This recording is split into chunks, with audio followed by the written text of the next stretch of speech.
Hi you guys, if your plant is on the verge of dying and you're desperate to get it to bounce back, I'm going to share what you can do that will help it very much. I do this to every plant that I feel is declining, and 95% of the time it usually bounces back.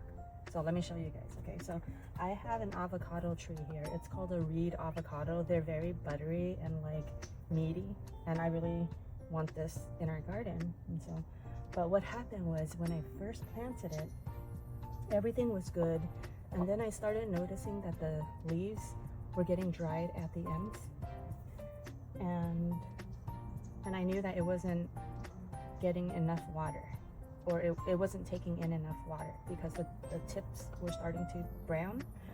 And so I went in and I amended the soil. I softened up the soil around the root ball and added more rich organic soil.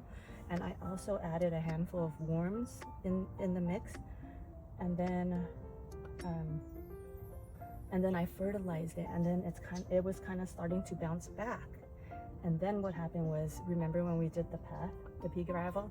Well, we turned the water off for 3 days, and that was enough to get it to just get even more stressed because it needed stability to bounce back, and it wasn't getting that stability in watering. And so I started paying more attention to it. Of course, the water's back on, and I've been fertilizing it. And so right here, you can see that there's new growth emerging, and it's not brown at the tips, so that's telling me that it's stable.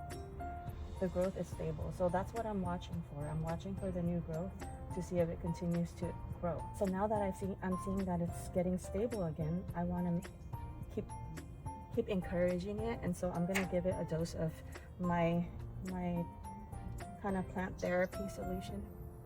And what I do is, so this is just a general all-purpose fertilizer, and I'm gonna put maybe a little less than half a teaspoon into the 2-gallon bucket of water. And then here's some Mycorrhizae, and I'll probably put about a teaspoon.